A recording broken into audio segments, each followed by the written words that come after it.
So recently there's been a lot of speculation between the Undertale community. Like this, Frisk and Kara are the same person, which they are two different people. The annoying dog is Toby Fox's true form, potentially up in Undertale and Deltarune. You can save as your dreamer in the true specific route, and Sands and Papyrus are darkness. Today in this video we're going to cover all of these myths. Here are 10 myths up in Undertale that needs to be solved. So if you're an experienced Undertale fan like myself, then you would know that this first myth that I'm gonna bring up is totally different. So the first myth that we have is Kara and Frisk are two of the same person. Now, if we view Kara's backstory, you know that Kara is a person who had fell in the underground and were the first human to ever arrive in the underground. Kara has a determination soul, just like Frisk. Frisk originally comes as the 7th human soul as a determination soul, just as Kara. Now, the only reason why Kara is resurrected in a genocide route is because Kara and Frisk's soul both resonated.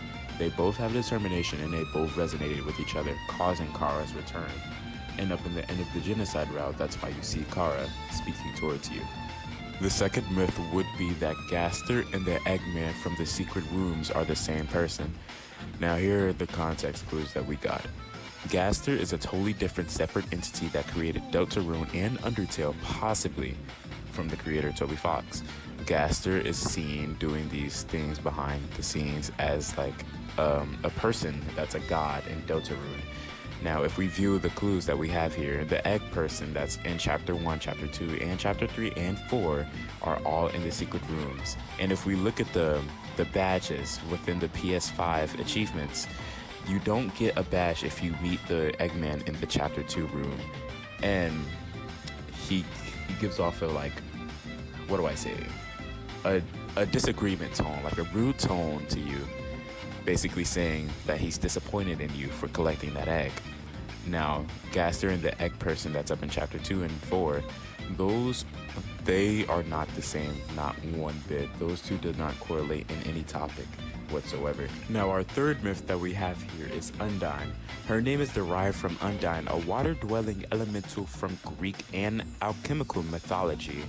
Now, if we take a really good look into Undine and how her model is described and how the Greek mythology person Undine is also, we see that those two does not correlate in one single spec of, model or personality in any single way. Now, the names are like, familiar. Those two are close to each other, like Undine and then Undine. I mean, I kind of get it how people are genuinely thinking that those two are the same, but if you really take a good look at it, at how Undine Undertale model is and how Undine, the alchemical Greek mythology person, is, those two are not the same whatsoever. The fourth myth is the myth that's saying, but nobody came myth, is a requirement to be on track for the genocide route in Undertale. I don't really know why this is a myth. I mean, it's self-explanatory. I mean, it's a genuine requirement for the Undertale genocide route. You have to kill monsters back to back to back in order to get the genocide route. The way that you can know that you're on track for the genocide route is to get the message saying, but nobody came. Our last and final myth, yes, I know I said I was going to do 10 myths, but I'm kind of running out of time here. But our last and final myth is that Gerson is on par with Asgore's strength. Now, I know you guys want to hear about this. Let's take a view at Gerson's fight and his abilities that he uses and Asgore's abilities that he uses. Gerson is a person who's also from millennia ago with Asgore. And Gerson's attacks is basically the Lord of the Hammer, who's also derived off of Undine, Spear of Justice, and then the Hammer of Justice, then the Lord of the Hammer. And we can take a look at Asgore's abilities, and he's the protector of the underground. He's the king of all monster kind, and he has a huge trident. He has his fire abilities, and he also has battle experience. Gerson, on the other hand, has a huge hammer, has turtle shells as an attack, and also has battle experience and IQ farther and wiser than anyone else in the underground by far. Now, on terms of strength, those two The person who I think the most would win between Asgore and Gerson, most definitely would be Gerson. Let me explain why.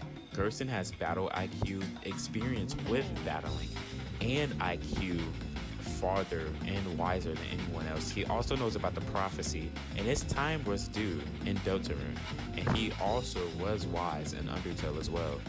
In Asgore, he's just a king sitting in his, throne room. But people may say that Asgore might win against Gerson, or Gerson might win against Asgore. But who knows? But that's all. That's all for today. Hope you guys really enjoyed this today. This is something new that I've never done before, and I'm praying that this actually gets some recognition. But anyways, I hope you guys enjoyed. If you did, please subscribe down below and comment it. Who would you think would win, Asgore or Gerson? Anyways, see you next time, guys. Goodbye.